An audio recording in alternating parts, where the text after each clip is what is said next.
and welcome to Call Me When They Kiss. I'm Sydney. I'm Issa, and if this is your first time tuning in, you haven't missed much. This is only our second episode. But Sydney and I talk about a different romance movie every Friday, and you can also join us the last Monday of every month when we will be talking about a different romance book. And this month, the book we're doing is People We Meet on Vacation by Emily Henry, which, if you're listening to this podcast, you're probably familiar with it. We bring her up at least once every Yeah. podcast we record. Get used to it. If you want to watch along with us for next week's movie, we are going to be doing 2 Christmas movies that have a little bit of plot of romance. The first is called Merry Little Xmas. It's available on Netflix, and the second is a very Jonas Christmas movie. Yeah, a very Jonas Christmas movie. If you couldn't guess by the title, it's about the Jonas Brothers.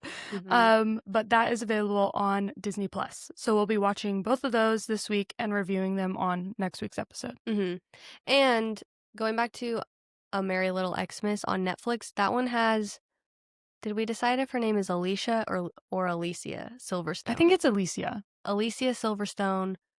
She's from Clueless. She was Cher in Clueless. So we've got a rom-com icon in that one. Yeah, it was fun to see her in something again. Yeah. After I think that's the only other thing I've seen her in.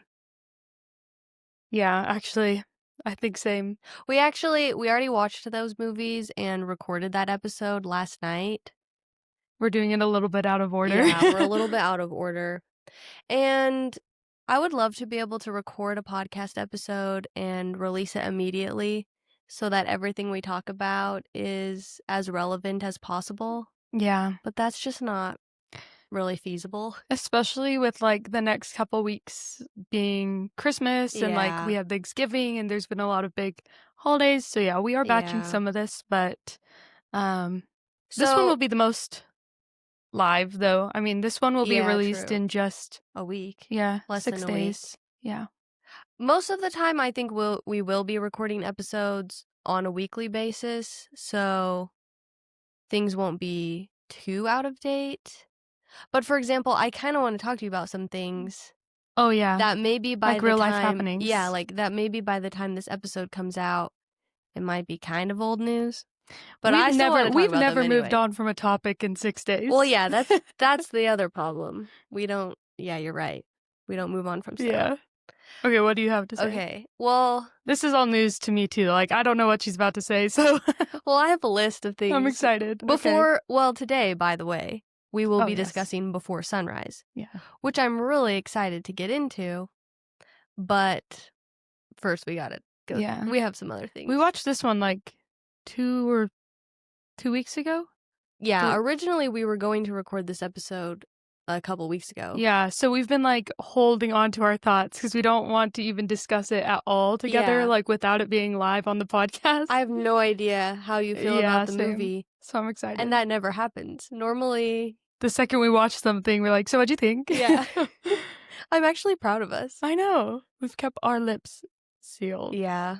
I mean, we've been so busy anyway. Yeah. Okay, but anyway. Okay, let's start off with, what have you been reading this week? Don't make fun of me. Nothing? No. Oh. I'm almost done with the book. Oh. 50%, I guess. I just started it like yesterday. It's called When a Scot Ties the Knot.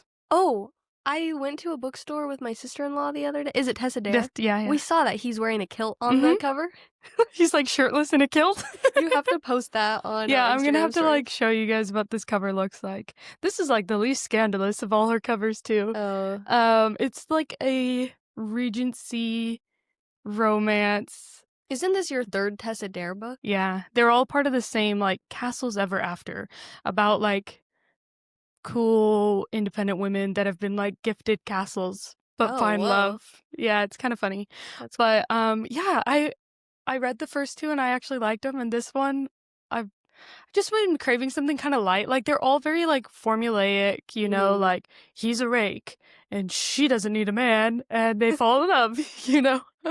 But like I just needed something like fun and fluffy. I've been in like such a huge slump and haven't been able to read anything, and I've just been enjoying it because basically every single one of these I read, I just picture Kate and Anthony. This one, not so much because he's Scottish and he has like an accent in the audiobook, but yeah, that's what I've been reading. That's really funny. What have you been Well, reading? I'm still making my way through the second Crescent City book. Still? Yeah, I think I'm over halfway. You should tell everyone your controversial opinion. Is it really that controversial?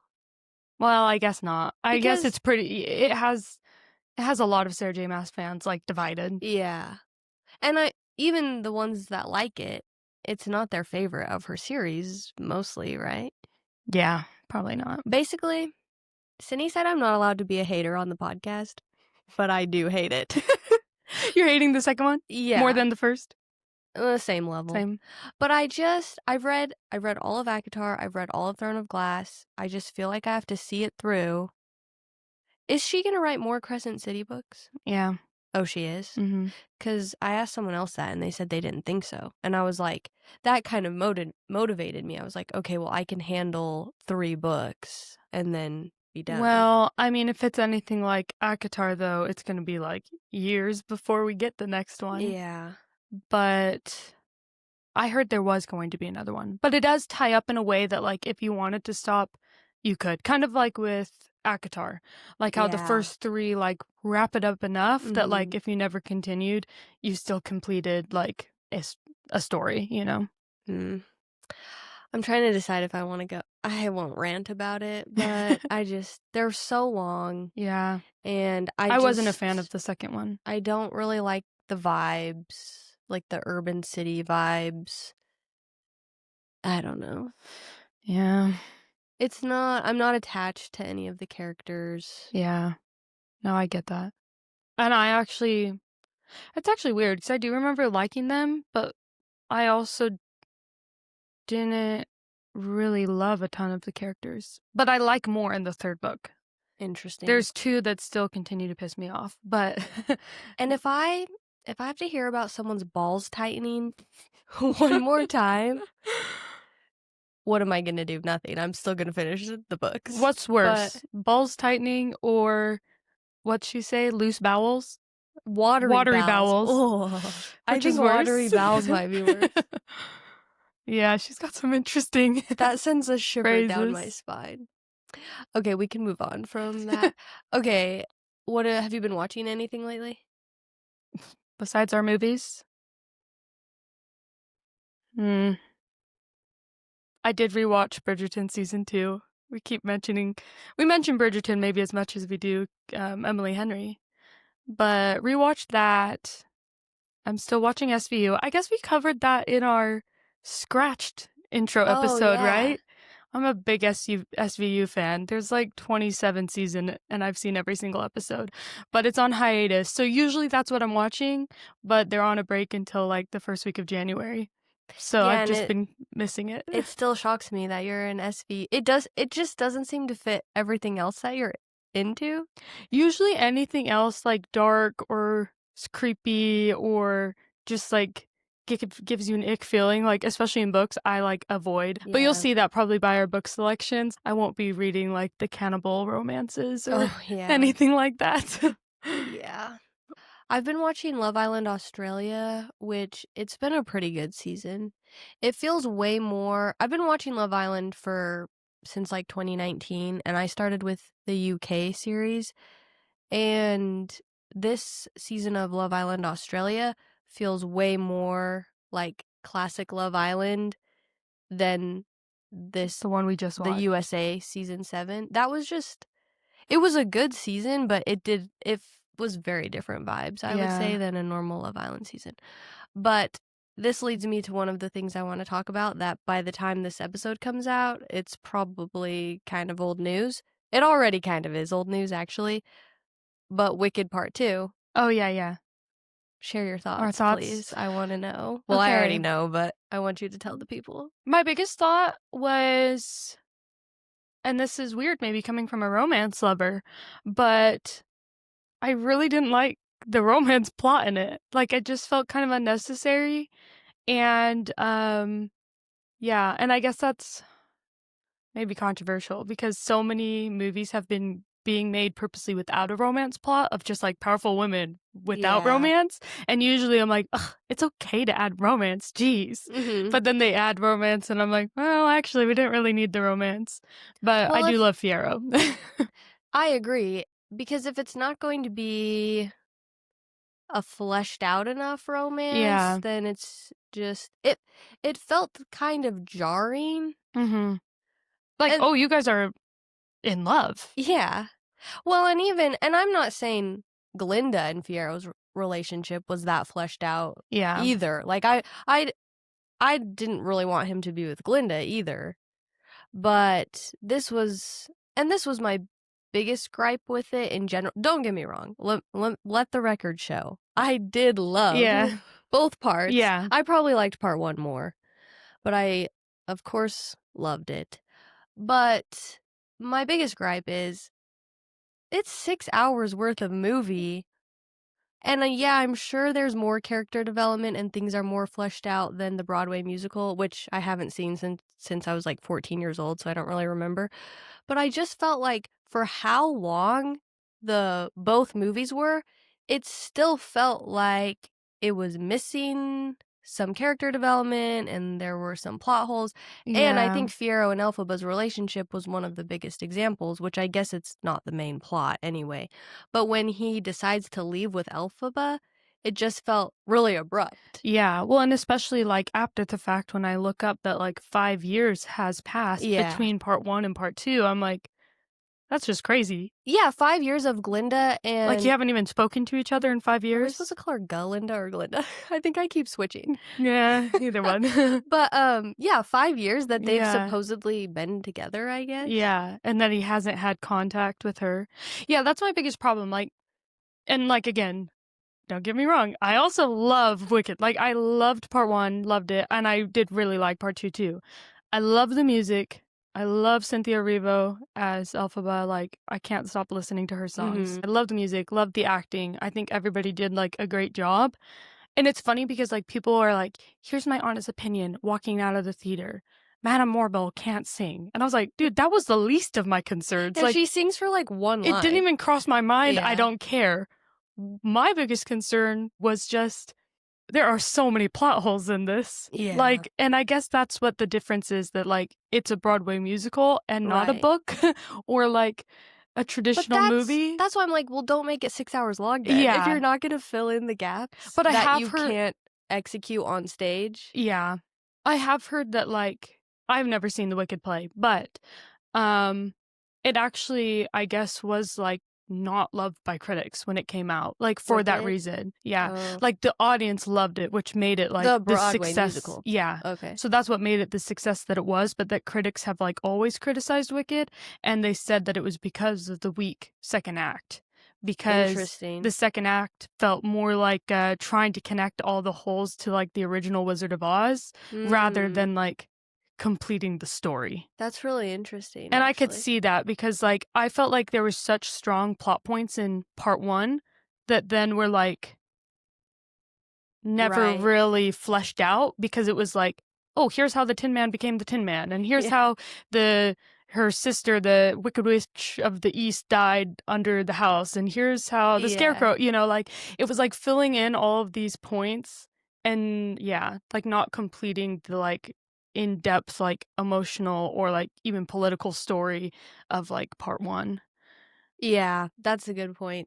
Well, and we're focusing on like Fiero and Elphaba, but yeah, there's a lot more to it politically, socially, and of course the female friendship between Glinda and Elphaba. Which Yeah. even that I was like, their friendship was all over the place. Yeah. Like, I'm like, you guys are crying singing this like I love you, giant farewell for good. And it's like, okay, but at the beginning of this movie, like she stole your man. And for apparently 5 years, Glinda was actively helping the propaganda against her quote Elphaba, best friend. Yeah. Like, No, it makes no sense. like I don't care if you guys bonded in school. If me and Issa bonded in school and then like I got in trouble for standing up for what was right, and she spent the next 5 years never standing up for me or telling anyone that like this was lies, I would never speak to you again. And then, well, no, you would be stealing my man in that instance. Yeah, and I I stole was your about to be like, and steal your man on top of it. Yeah, like, it's kind of crazy when you think about it. But taking a step back and just enjoying the music and all that, like, I do love it. But it did make me That's a pretty little bit. much everything we read and watch. If you think about it too hard. Yeah, like, don't look for the plot holes. Just enjoy it. Sorry, I cut you off. What were you saying? Oh, I was just saying that, like, it has made me more interested in reading the book.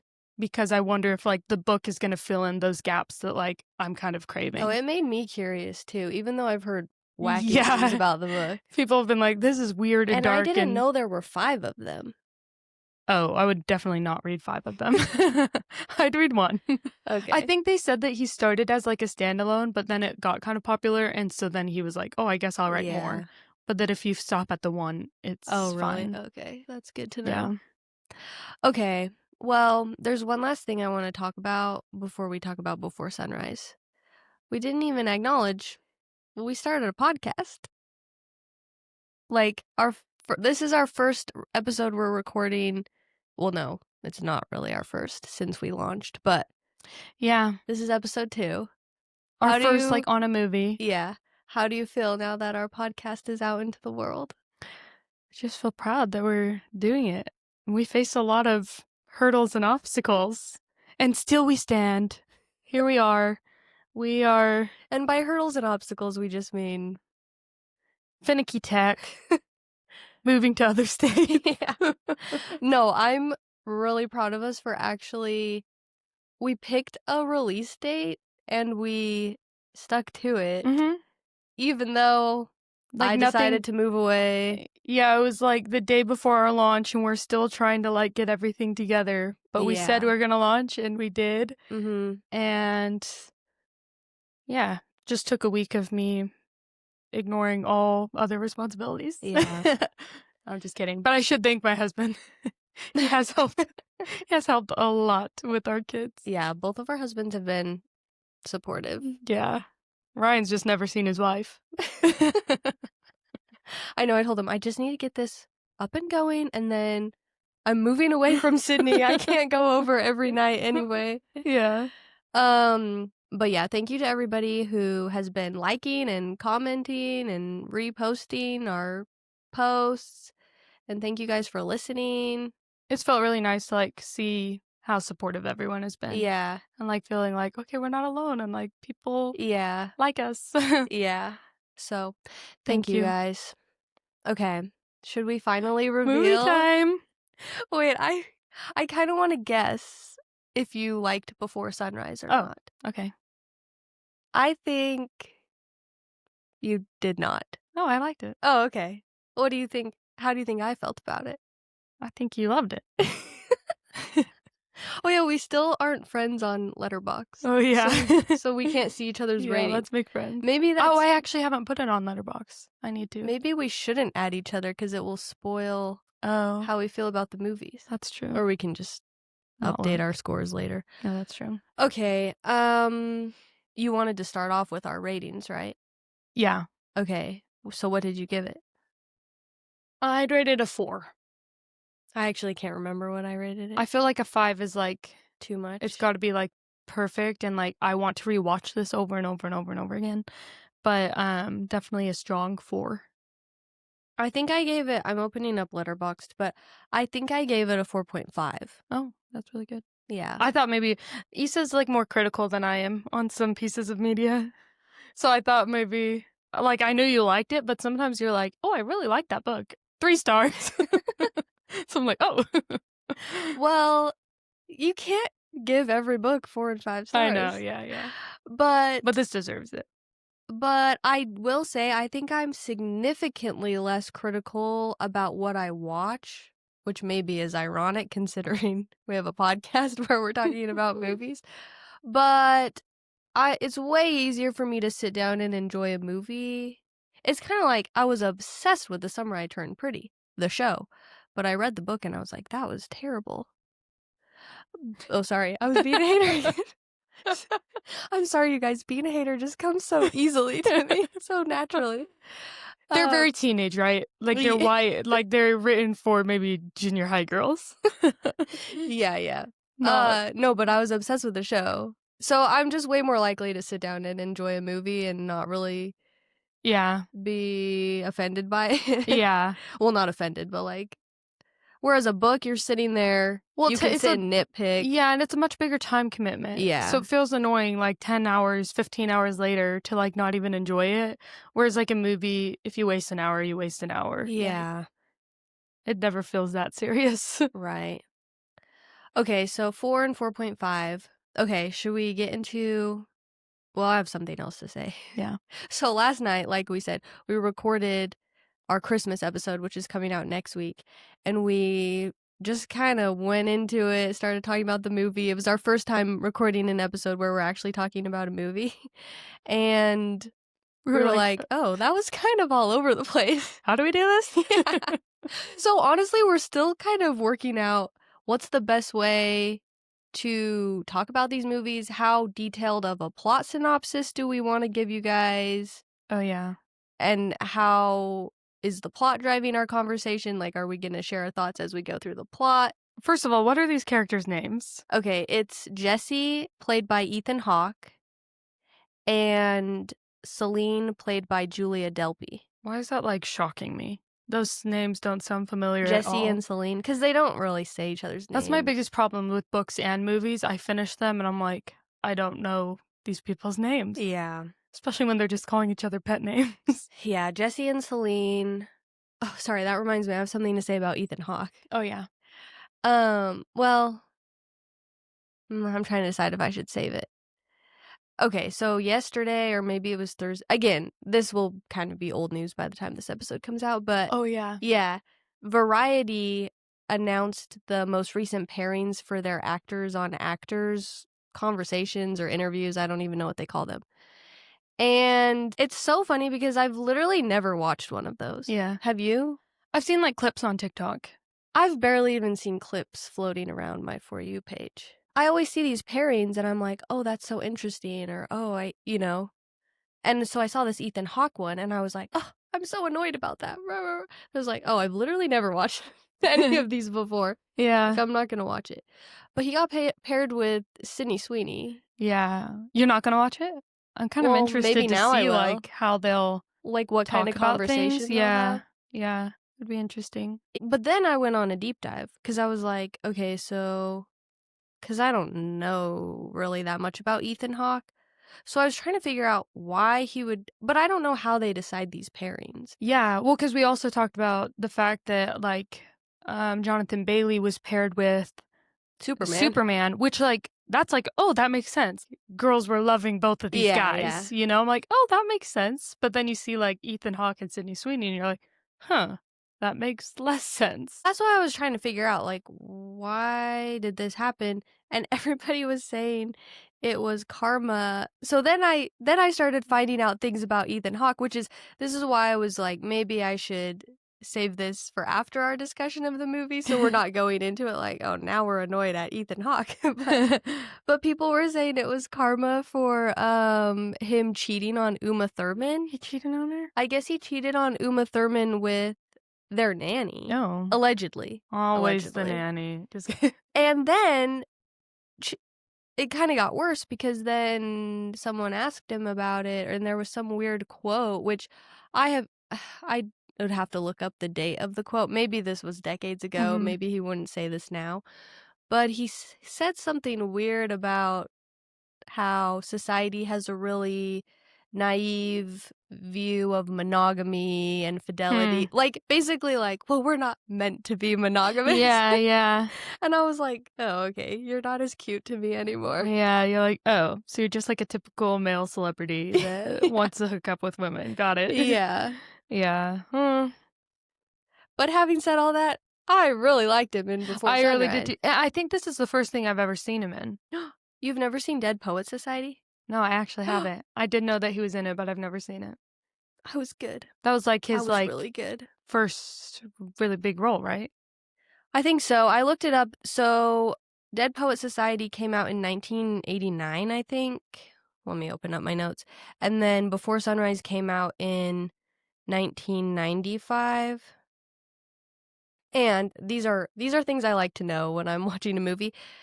Ethan Hawke was 24 when they filmed Before Sunrise. So that means he was, what, like 18 when he was in Dead Poets Society? Yeah.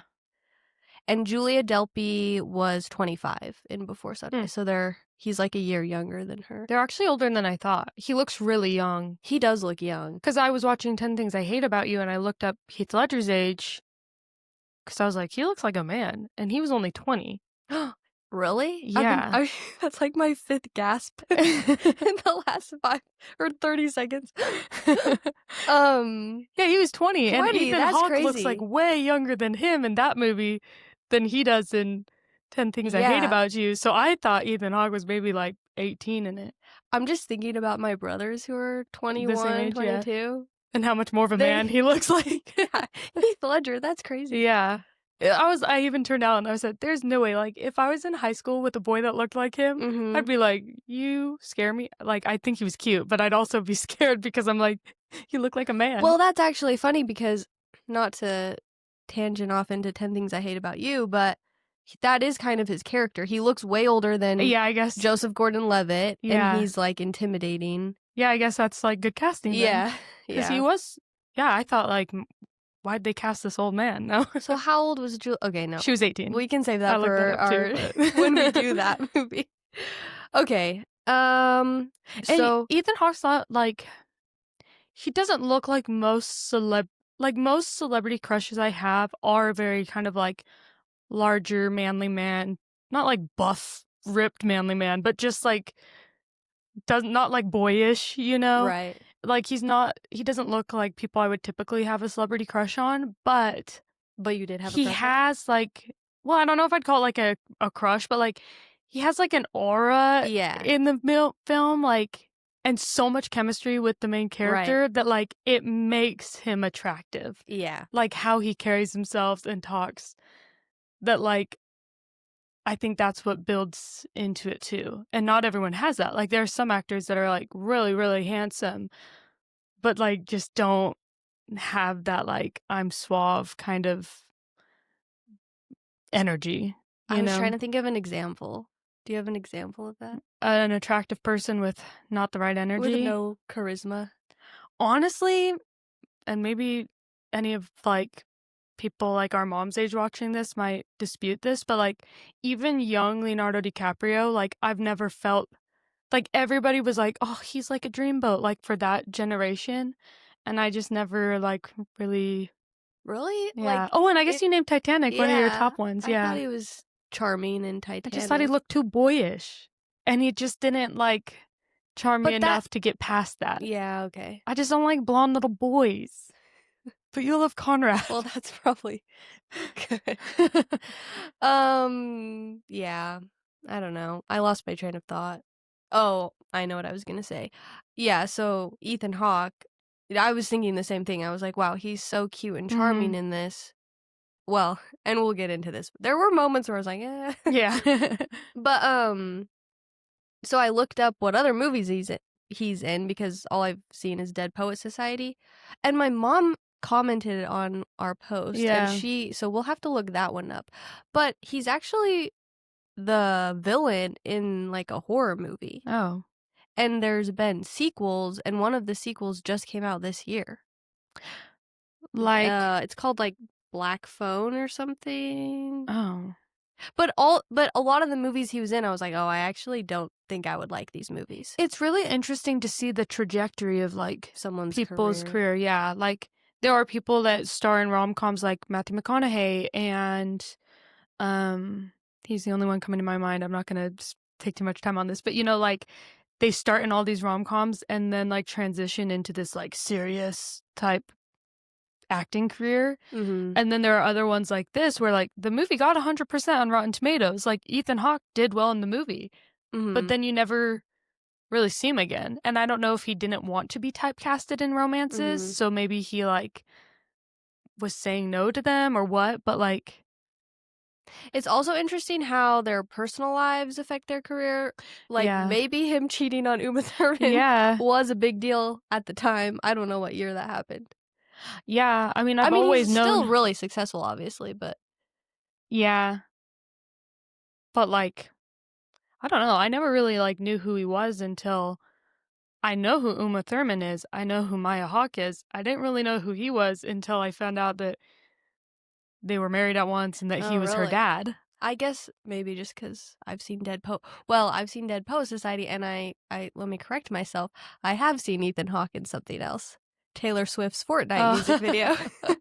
that's funny. Have you watched that music No. video? She had, because it's Tortured Poets Uh-huh. Department, so she had him Oh, and another Dead Poet Society that's cast cool. member. I can't remember who it was, I'll have to watch but it. they, like, make a cameo in her music That's video. fun. Yeah.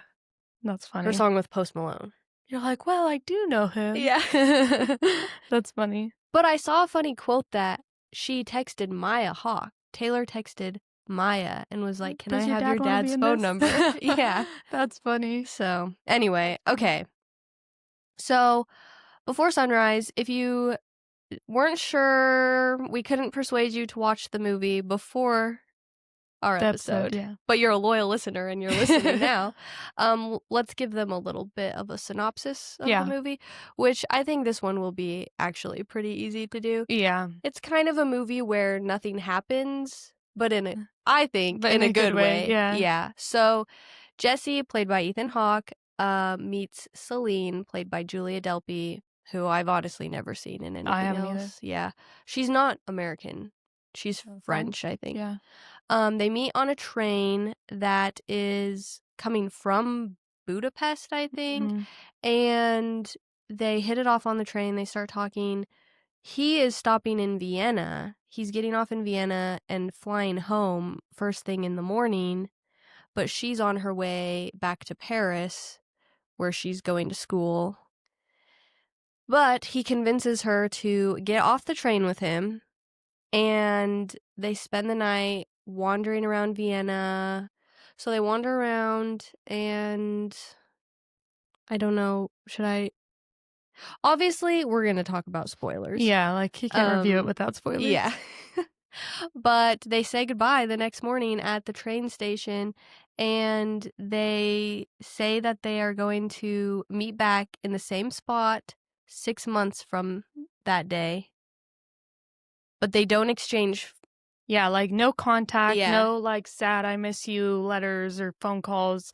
Like, they were talking about how long distance relationships, like, never work out, and so, Yeah. like, they didn't want to have a long distance relationship. They just said, like, "Let's take care of some of our business, and if we're still interested, meet up."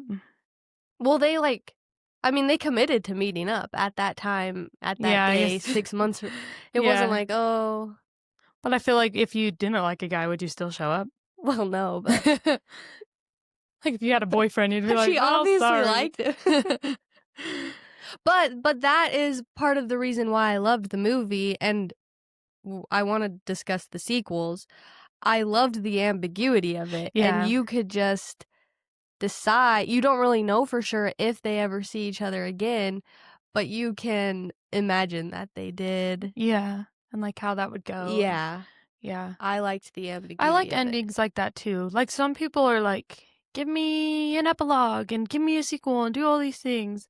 And sometimes it's nice just to, like, have it be whatever you want, you Mhm, know? Like, you as the viewer gets to decide how the story ends, and it's kind of fun to imagine the possibilities. mhm. I wonder, sorry to go back to The Summer I Turned Pretty, but you know how she had all those, and by she, I mean Jenny Han, the writer. She, had all those, like, rom-com references Oh, throughout yeah. season 3 and maybe the first 2 seasons too, I don't know. Well, Belly and Conrad wandering around Paris Oh, was giving Before that's Sunrise true. vibes. Yeah. That's true, that's a really good point. Yeah. I wonder now, like, if there was any inspiration or if it was just a Yeah. I coincidence. mean, it's not the craziest idea, people Yeah, falling in yeah. love in Europe. Going to Europe and seeing tourist things, Yeah. yeah. Yeah, that's true. Am I missing anything Like, overarching. major for the plot that you wanna touch on? It's really mostly a plotless movie. Yeah.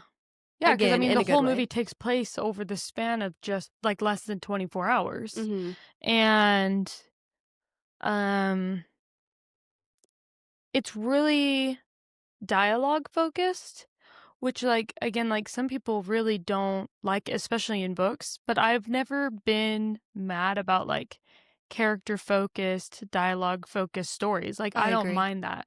I don't need like a heavy plot if it's good dialogue and like good character development and Good like what they're chemistry. showing in chemistry. Yeah. I think that it did all those things really well. That by like the end of 24 hours, you're like, well, obviously, like they've only known each other for 24 hours, but like you feel that like it's believable because they spent these 24 hours talking about like anything and everything Right. and really getting to know each other in ways that honestly some couples never do. Yeah. You know, like, Well, and it's something that's missing, I think. I think you sent me a TikTok about this. Was it oh, you? I don't know. About, or maybe I sent it to you, about how that is missing from a lot of current romance books and movie, or I guess they were mostly talking about books. Like, writers have been sacrificing real conversations and real Oh, relationship for development banter. for banter. Yeah, I And remember most that. of the time, the banter's not even that funny or good Yeah, anyway. I feel that way, especially in like romanticies. Like, by the time they like actually get together, I'm like, do you guys like each other? Yeah, Have you gotten to know each other? Like, right. all of a sudden you're in love with them, but like, I just saw you guys kind of like bantering and oh, I hate you. Like, And never. yeah, by bantering, we mean they literally only communicate in quippy, sassy comebacks to each Yeah. other.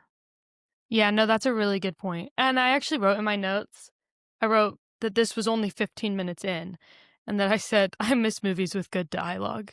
Right. Like, I miss people talking and Mhm. like seeing them develop these feelings and Mhm. emotions and attraction and not just some sort of, cheesy plot line that Yeah. you're not actually seeing like a real couple develop. Mhm.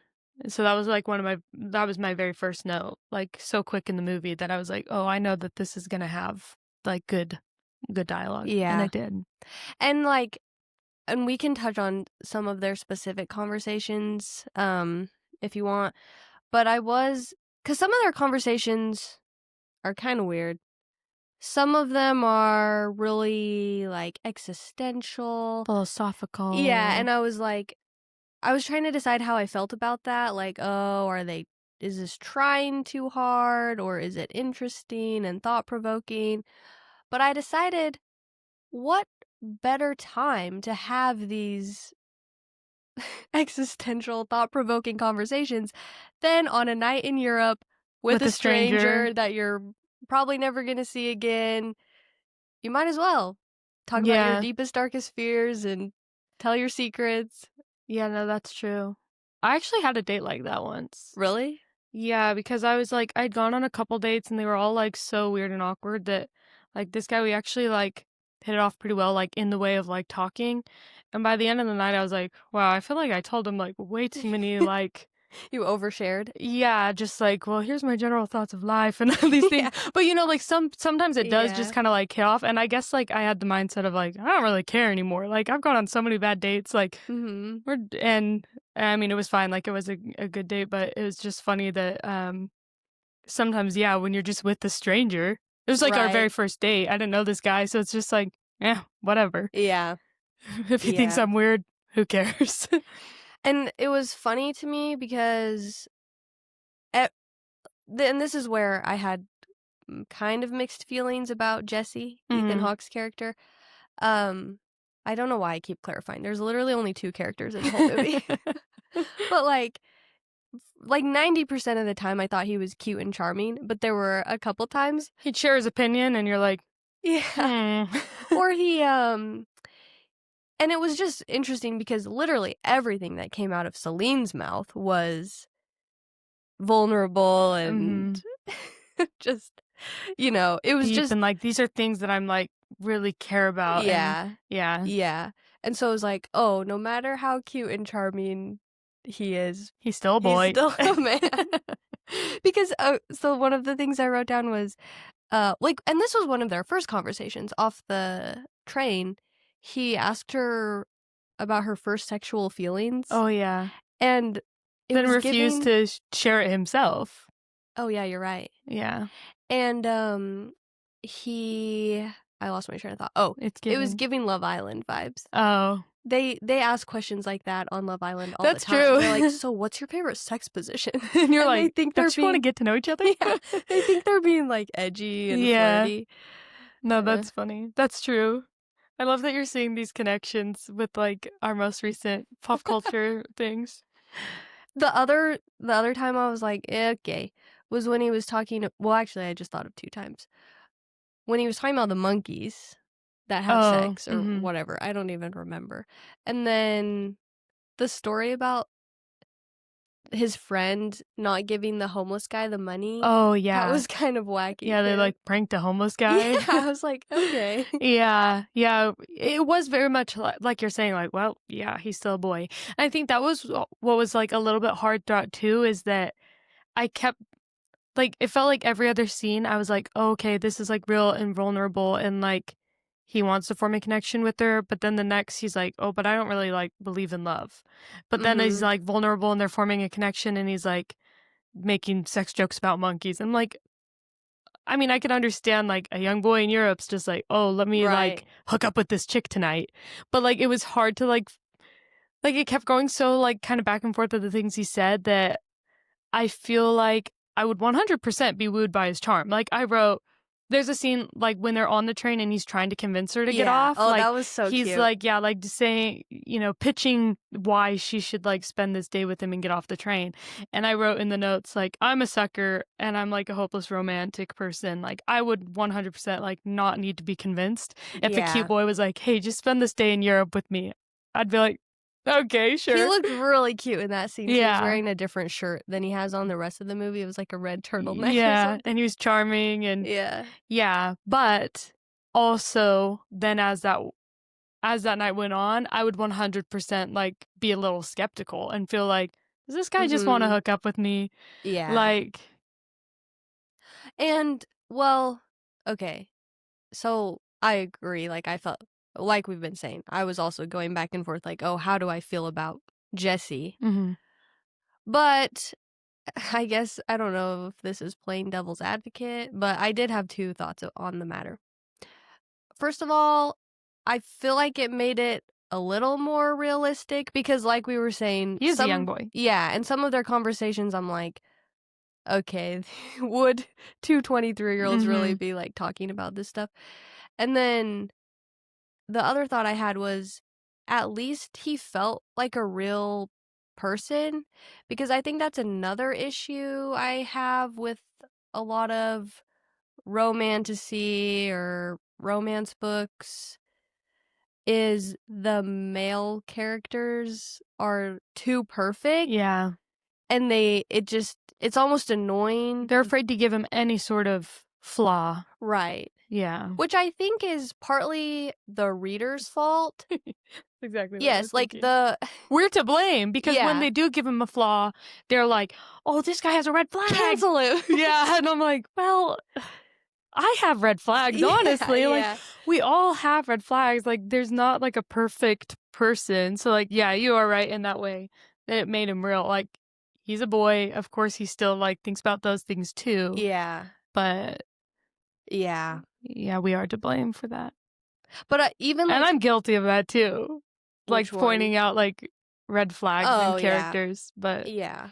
I mean, sometimes I can't just sit and enjoy a book because I'm yeah. like, well, what about this? Yeah. Okay.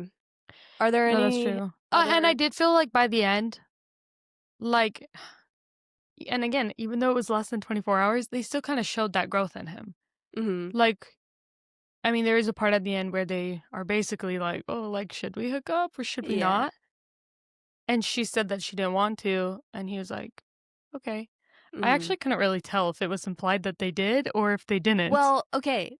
that's another part I really liked, that they left it ambiguous. So do you think they did or not? I can't, I and think this, maybe no?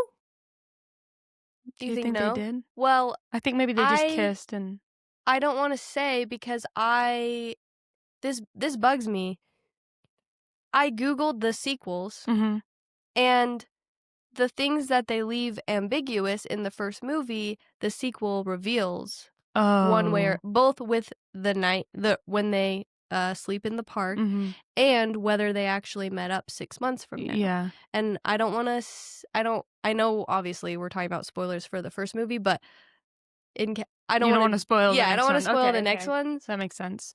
Um, but it disappointed me that They didn't leave it a they didn't mystery. leave it a mystery, yeah. Yeah, that's a really good point. That's lame. I mean, obviously, the did they meet up would have to be like if the sequel is them meeting up, or is the sequel, like, after the meetup? The sequel is 9 years later, Oh, wow. and then well, there's 3 movies, did you know that? Yeah. Before Sunrise came out in 1995. Before Sunset is the second one, it came out in 2004, Mm, and then Before Midnight is the third one, and it came out in 2013. mm. So each movie is Like, oh, 9, 10 okay. years apart. Interesting. Mhm. But you haven't watched the sequels yet? I really liked the first one, and I Mhm. almost don't wanna watch the sequels. Just to, like, keep it this, like, Mhm. preserved memory? That's true. My mom, for what it's worth, my mom said they're not as good, Oh. but there are a few scenes in the third one that she really likes.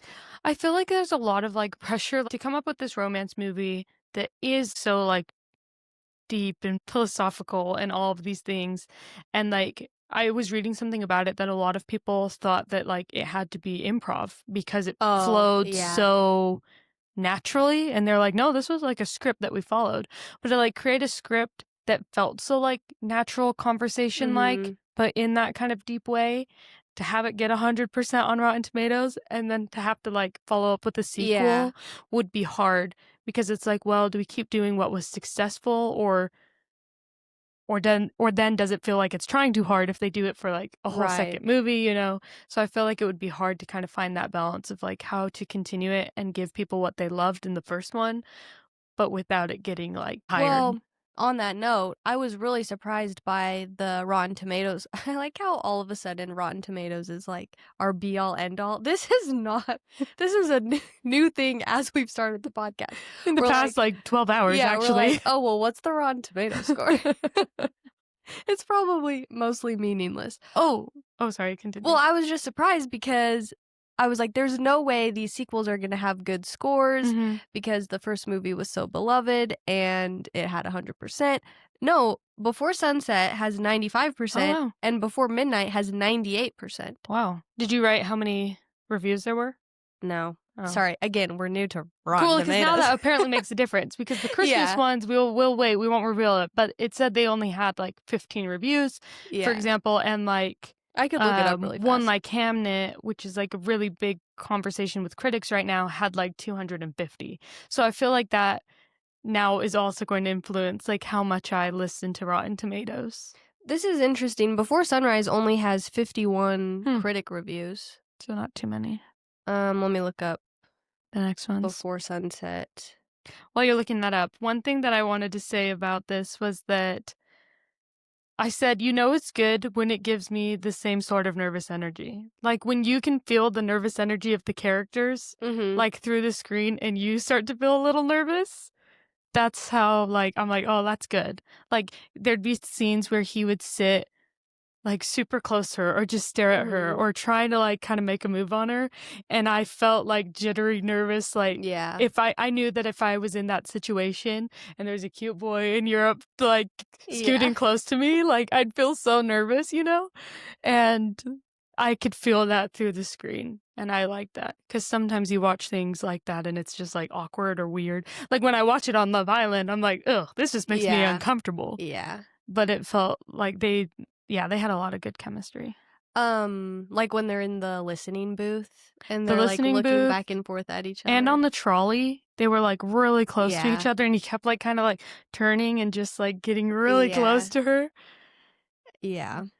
Okay, well, really fast. Before Sunset has 181 reviews. That's That's interesting to pretty me. good. That has way more than the The first other one. yeah. And then Before Midnight. Okay, but sorry, I'm trying to multitask here. I also want to go back to the dialogue feeling improvised Mhm. because I read something about that. Okay, Before Midnight, the third one has a 98% on Rotten Tomatoes with 202 reviews. Oh, that's, like, a lot, yeah. Yeah. That's really good. That's higher critic scores than Hamnet that they're Yeah. saying is gonna, like, be nominated for, like, best film and all of I these guess I need to things. watch that. Yeah, you should. Okay, but I read, okay, so the director and writer, his name is Richard of Before Sunrise, is Richard Linklater, and I think he directed all three of the movies. But when he realized the movie was going to be so dialogue heavy, he knew that he needed to bring on a woman writer Oh, to help with Celine's dialogue. Celine's dialogue. Well, that's really smart of him. Yeah. Props to him instead of the guys that, like, try to write female dialogue and it's not at all, like, how Uh-huh. we'd speak Yeah. and think. And he said, like, her name was Kim Creezon. Sorry, I don't know how to say her last name. But he said that everything that came out of her mouth was always really interesting. Mhm. And that's kind of how I felt about Celine. Like, everything she said Was, like, was profound, yeah. interesting. Yeah. But then Julia Delpy and Ethan Hawke, they claimed that they did rewrite a lot Mm, of the script and added most of the romance. They said interesting. it wasn't romantic enough and Huh. they made it way more romantic. But Richard Linklater and Kim, whatever her last name is, sorry, Creezon, they disputed that. They disagreed with that and said, They no, said we wrote you it. didn't really change it. But then Interesting. Ethan Hawke and Julia Delpy were credited as writers For the other for the ones. next two movies. Interesting. I mean, yeah, it would be hard, I guess, like, if you wrote this film and then the two young actors were like, "Actually, we made it better. Yeah, We did yeah, it." I'd be like, "What? No, I wrote this movie." yeah. But that's interesting.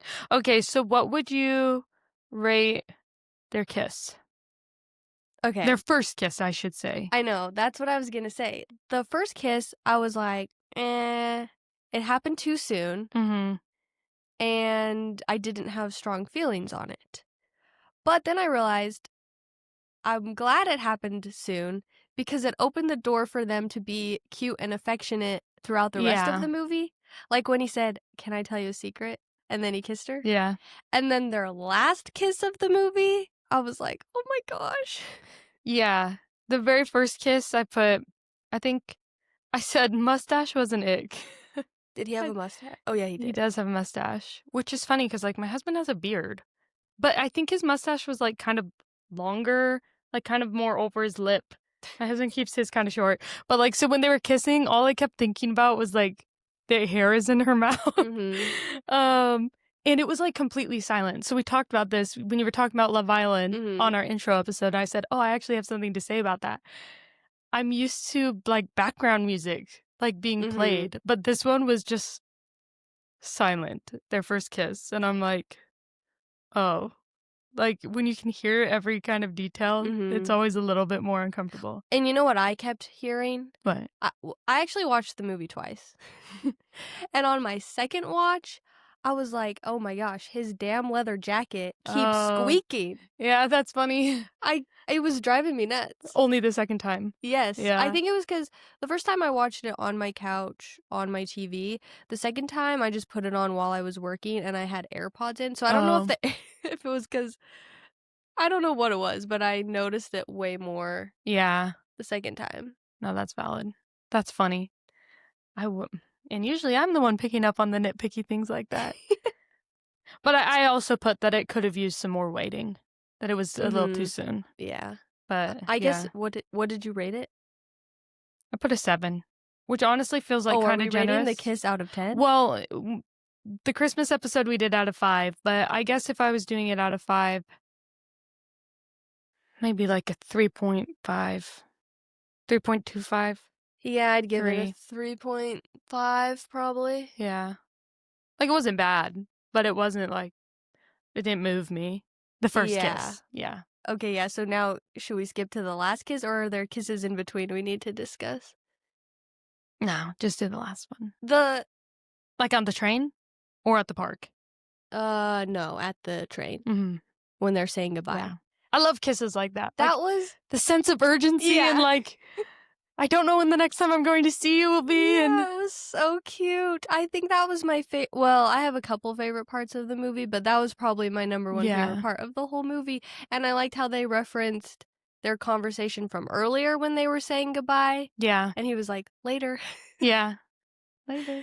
No, that was a That was good kiss. good. And what was it? Open mouthed. It was an open mouthed kiss. Yes. I love kisses like that too, because, like, I'm like, for anyone that doesn't know, which would basically be everyone, but my husband and I were long distance for, like, a big part of our relationship, and so when I see kisses like that, I'm like, "Yep, I know exactly how that feels," you know? Like, where you, like, feel so desperate, like, "Oh, I'm gonna miss you," and Yeah. that's when it, like, really sold me, though, that, like, he had developed feelings. Yeah. Like, I was sold by that moment when you could really see, like, "Oh, I don't wanna leave Yeah. you," And you they know? were like, or I don't remember. I think it was her. She was like, "Well, actually, I do want to see you again." And he was like, "You do? Why didn't you say Yeah, anything?" yeah. Yeah. Yeah. You could tell, like, okay, okay. Yeah, The other he's part I sold. really liked was when they were sitting at a restaurant. They sat at like 4 different restaurants throughout the night, but they were sitting at a restaurant and they were pretending to talk on the phone to friends back home and basically telling each other Like, how how they they feel felt about each about each other, other. yeah. Yeah, that was really That cute. was a cute scene. So what do you think of their longevity? I don't know if you've got it spoiled I then. know. Now it okay. Just based off your Based thoughts of the first yeah. movie. We'll see the ambiguity. I just want to pick the ending for myself. And I say they met up 6 months later and lived happily ever after. I couldn't really tell. Like, Realistically, though, that probably wouldn't happen. I think that there were some conversations they had that I'm like, well, you have some fundamental disagreements on, like, um things that might not seem like a big deal, like Mhm.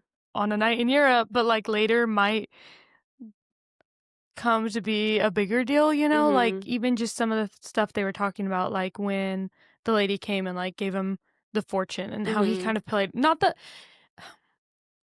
like, but again, he's just a young boy. So like, I think, yes, they could live happily ever after, like, but he still needs to do some maturing. Well, I was confused. I'm actually glad you brought this back up because I was confused why he was skeptical of the palm reader. He had like some contradictory. Yeah. Well, not that you have to, just because you believe in one thing means you have to believe in something else, but Yeah. I was surprised the things he was skeptical of versus some of his own crazy ideas he was saying. Yeah. But I guess it just, and I think this is kind of based on what I've read about the sequels. I think maybe they touch on this, but it's like you can still be in love with someone and have different Yeah. perspectives on That's things. true. I think it would just really depend on, like, and he wasn't being like overly rude about the fortune teller or like the poem Mhm. guy, but it feels it would sort sorry. I just noticed that I keep saying like a lot, and so I'm trying to just speak my mind, but I can't. I'm from the West Coast, okay? Call me a Cali Valley girl. I don't care. I'm not from California, but I have the same dialect. um if I try to get my thoughts out without saying like, but it would depend on if he continues to do things like that. If I was dating somebody and we had experiences like that, and I'm like, oh, that was really sweet, or that was really Mhm. cute, and he was like, no, that's just silly, that's fake, this is Yeah. stupid, I'd be like, dude, can you just let me enjoy this? So Yeah. if it is a continued habit, I'd get kind of annoyed by it. But if he's, yeah, like, matures a little and learns, like, oh, it's totally okay for him to think that, it's fake or whatever, Mhm. but to, like, respect that in a partner of, like, well, that's what, like, if she enjoys it, she enjoys it, you know? Yeah. There was a lot of stuff like that where I was like, "Oh, he's being such a boy and she's being such a girl." Yeah, yeah. Like, I feel like that's typical of men/boys to be, like, kind of dismissive of Mhm. things that girls like sometimes. Yeah. Especially things that are, like, fairy tale-esque, like Yeah. a fortune teller and Yeah, and you're right, yeah. like, if Ryan was doing that to me all the time, I'd be like, "Oh my gosh, Yeah. please leave me alone." Yeah. You know it's just fake, right? I'd be like, Yeah. "Shut up." Yeah. No, that's a good point. Okay, so we rated the well, what would okay, I'd give were we rating kisses? We kinda got We did rate a sidetracked. kiss. Oh, I didn't really rate the last kiss, but I'd rate like the a last 4 one a 4? or lower or higher. What are you rating it? I was about to say 5. Oh, okay. Well, do I need to be stingy with my 5s? We're pretty stingy with our book 5s.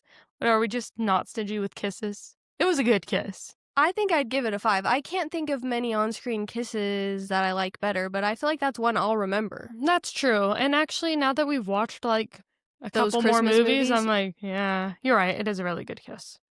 Sure, it gets a 5. Okay. Sometimes I Thank feel you. like if I give things a 5 that it's like discrediting my other 5s, like that I still love more, but like I can still love Another Kiss more and it can also be a 5. Do you Yeah. know what I mean? We make up the rules of our podcast and Yeah, our we can rating do whatever system. we want. Yeah. We own this place. Wait a second. Yeah. Okay. What do we need to do next? I think you have the notes up. Rate the chemistry. Mhm. Chemistry was like 5 out of 5. 5 out of 5. Yeah, for sure. Yeah, they had a really good chemistry. Yeah. I think my only other thoughts that I really loved about this was like it felt so real.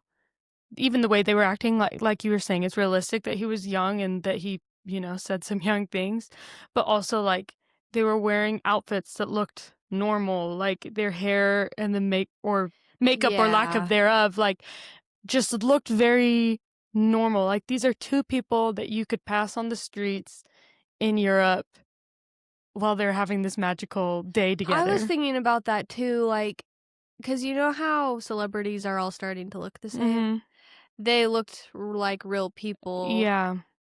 That's exactly what I They put. were both cute, I said, but "I miss people with real faces." mhm. I said, "Both really cute, but also you can see them in the grocery store," is Right. what I wrote. Okay. Like, they're really cute, but if I saw Ethan Hawke in real life, I wouldn't stop and be like whereas, like, if I saw Henry Cavill in real life, I might be like, "Whoa." Do you know what I mean? You're really good at adding a growl in. I actually didn't do that Whoa. on purpose. But, like, I really like, if I saw somebody like him in a grocery store, I would be like, "Well," I'd probably have to hide my smile or something. I'd be like, "Wow, that guy's really cute." Okay, sorry to sidetrack us, but I just glanced down at my notes and I wrote down I wish I could stop thinking about them not brushing their teeth cuz they were 'Cause it's like the whole yeah, time the whole span. night That's they a really got good off the point. train. Who knows when the last time they brushed their teeth was? And then they're making Yeah, it's like out. a whole 24 hours. Yeah. They're at all these different restaurants eating and Which okay, sorry, I have to go back to the park scene. Mhm, So, for those of you that didn't watch the movie, they like lay down in the grass in the park and Celine says she wants to be kissed, but she says she doesn't want to have sex. mhm, And he's fine with it. mhm, But and then you don't really know what happens after that. But you said you think they didn't have sex? mhm. Okay, I would just like what I noticed when they The leave the next day? park in the morning, she has her t-shirt. She was wearing a t-shirt underneath a dress. Uh-huh. She has the t-shirt off. Oh. Well, So maybe they took off her shirt. I didn't know if that was like supposed to be a clue. Yeah, that's true. Also, though, when was the last time they traveled?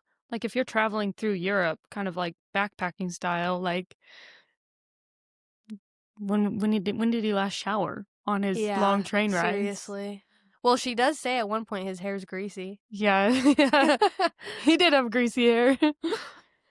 But, yeah. But, yeah, it was a good one. Was there anything else Classic. Does it we deserve the needed to rate? status? What? Oh, we're It done? I was thinking oh, there was more on our list of things to rate. movie as a whole, kiss, chemistry, meet cute? Meet cute was cute Mhm. on the train. Yeah, I Yeah, guess kinda I fun. don't. There was, like, an arguing couple, and so he moves he moves? She moves. She She moves moved. back, and then it's kind of alluded to later that, like, she She did that sat on by him on person purpose. Yeah. on purpose, but he struck up the conversation, Yeah. I think. That's everything. I guess, yeah, I think you're right. What do you think? Timeless classic? Oh, yeah, for Yeah. sure. I mean, it's 2025 and we just watched it. It's from 1995. Yeah, I think it's already been. and it aged well. Like, there's some things, like, the jokes made or something that, like, 20 years later just don't hit the same or they're sexist or whatever, you Mhm. know? And I think that, yeah, like, all the content in it was good and felt timeless. It wasn't referencing, like, 90s bands or, Yeah. like That was another thing because they were talking about coming of age stuff or Mhm. rebelling against their parents or things Yeah. like it was things that. Or real thoughts that I don't know if that's where you're going with it, but Well, yeah, it was just time, like, yeah. that's some coming of age stuff like that is It's always things going to be that relatable. yeah, like, real people think then and now. They even said that in the movie, they were like, "I'm going through the same I'm rebelling against the same things my parents rebelled against," or something Mhm. like that, I can't remember. I really did love, like some of the conversations were like, okay, like, deep, whatever, but I really did love, like, a lot of their conversations and, like, the Mhm. things they were talking about and could relate to a lot of it, and yeah. I Yeah. miss hearing people talk about, like, meaningful things apparently. My sister texted me. She watched the movie last night. She said, "All of their conversations made me feel like I haven't been having very many deep or profound thoughts lately, probably because of these damn phones." No, seriously. My brain just thinks in TikTok sounds and memes Yeah. instead of deep philosophical questions. Yeah. Also, though, I mean, like, I've been married to my husband for 6 years, and we started dating 8 years ago. So, like, we had these You're like, "We've conversations, already talked but, about like, a everything." decade ago. And so now I'm like, "Huh, I wonder if anything's changed." Like, maybe we should bring up some of the same conversations because, yeah, like, all those really deep, like, "How do you feel about this?" and Mhm. "What about this?" Like, was so long ago. Yeah, that's a good point. But we kind of are new people now, so Yeah. Well, I really liked it. I feel it was a good start yeah. for our first movie episode. Especially because I mean, part of why we started this was, like, we felt like everything we were reading and watching was sort of lacking and didn't have that, like, timeless quality about it, Right. and that we were on a mission to find good rom-coms or sorry, I keep saying rom-coms, romances that we really loved and had those qualities that we had been missing, and I feel like it had Yeah. what we've been missing from a lot of other movies, and so Yeah. it feels nice to, like, start with a bang and be like, "Oh, like, yes, like, this is the point of doing this." No, yeah, like you were saying, you were feeling excited and giddy watching Yeah. it, and that's how I wanna feel anytime I read a romance Yeah. book or watch a romance movie, and we haven't been feeling that way. So I was like, "Oh my gosh, like, yes, Yeah. this can happen." But I hope people watched along with us because it is one that I think can leave people divided. Because you Oh, said for there sure. isn't very much of a plot. Mhm. I could understand why some people would find it boring. Um, it just so happens that my personality is also pondering about weird, deep questions. And so I was like, oh, I like this. Sydney's like, "I'm actually really deep." Not so much deep, more so like weird, and my brain goes to weird places, and my thoughts spiral a lot, and so, like, I could relate to a lot of those things, Mhm. but I could understand also why people would think, "Oh, this is This is boring." boring. Yeah. So it will be interesting to see what other people's perception of it will be. Yeah, I watched the movie and I was like, "I really hope I want all my friends to watch this so I can Yeah. discuss it with them." Okay, and I'm sorry, I know we keep trying to end the podcast. But going back to it being kind of boring, I don't think it would get made today, let alone put in the theaters. Mhm. And we talk about this Yeah, in the next yeah. episode, so I guess I won't go too in depth because we talk about it, but a lot of things are made for streaming and for multitasking. And with this, like, if you were tuning in and out, like, it wouldn't really make any sense. Like, Mhm. you'd be like, "Wait, they're kissing now? Like, when did," like, you can't, like, even though people might find it boring, you can't multitask while watching it. No, you need to be paying attention. Well, that happened to me when I was like, "Oh, I'll put it on while I work," Mhm. because I wanted it to be fresh in my mind. This was back when we thought we were gonna record the episode 2 weeks ago. I was like, "Oh, I want it to be fresh in my mind." And I was trying to work while I watched it, but I'd already seen it at this point, but I couldn't look away. I was like, Yeah. "Oh, I feel Even like I with need it to be being paying dialogue attention." heavy. Yeah. Like, most things, a dialogue heavy show is, like, perfect because you can work and just listen. But a lot of their chemistry was Yeah, like, their you have to proximity see to each them. other, The body them language. looking at each other, Yeah. It's not the same movie if you just listen to it. yeah. If somebody was trying to multitask and was half on their phone watching TikTok and started this, there's no way they would finish the movie. They'd No. be like, "This is boring," and they'd shut it off. Right. Like, you have to watch it and see them act and play these Yeah. roles. So, So, if you didn't watch the movie before you listen to this episode, it has our stamp of approval. yeah. You should watch it. We should come up with, like, a little stamp. Yeah. Like our logo, but maybe, like, make it look stamp-like and, like, a circle, and we can be like, "Certified fresh." That's a Rotten Tomato, but, classic Yeah. yes, they kiss. Yes, they kiss. That's our only requirement. Is there anything else? Remind the people of next week's Okay, movies. so yes, as a reminder, watch with us. Due next week is Merry Little Xmas, Netflix, a very Jonas Christmas movie, Disney+. Watch along with us and tune back in, And yeah, we're reading People We Meet on Vacation. which will be due in 3 We're due. I like how you're saying due. What's today? How many days do you all have? So if this comes out on the 12th, the episode's coming out on the 29th. So that gives you only 2.5 more weeks. So if you haven't started, start. If you're listening to the audiobook, it will be pretty quick. It's pretty fast. But yeah, you still have time. You still have time to read it and get ready for the movie. Officially, like 1 month away. Oh yeah, true. In the episode that's coming out next week that we actually recorded last night, we were like, "Oh, we need some sort of outro." Oh yeah. I practiced a little bit in the car. Drum roll. Well, I was trying to think, like, what do people say at the end of a podcast?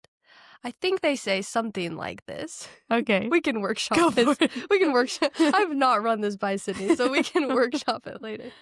It's just like our socials and stuff. Oh yeah, yeah. Okay, so you can follow us on Instagram and TikTok at Call Me When They Kiss, and you can also subscribe to our YouTube channel. You can Call Me When They Kiss. Yeah. No, I already messed up. That's not the order I was gonna do it again. So Try again. So much for my practicing in the car. I think this is what I was gonna say. You can follow us on Instagram and TikTok at Call Me When They Kiss. You can listen to us on Spotify, Apple Podcasts, or YouTube. We talked about an outro once that was like, and don't forget to call us when they kiss. But we never actually did it because it didn't actually make sense. Yeah. Although, okay, this warmed my heart. One of my friends texted me and said, "They kiss." Oh. And I was like, OMG, who? Well, they should. Yeah. Okay, no, but seriously. I mean, and we've said this in like every episode too, but send us your recs. Oh, yeah. Like, if you know of a good romance movie, it's got some good kissing. Especially send it to because, us. I mean, we want to talk about movies that people would be excited about. Yeah. Like, what are you excited about? For example, I already told Sydney this, but 2 people texted me since our first episode came out and said, "I can't believe you haven't seen Crazy Stupid Love." So now I'm like, okay, we should move that one up in our list and watch it. What movies are you passionate about? What do you want to hear our thoughts on? Mm-hmm. You can call us when they kiss or message us on Instagram. Give us a ring. Yeah. Okay, well, that was the longest outro ever, but we're excited for our Christmas episode next week, and thank you so much for listening. Thank you. Bye. Bye.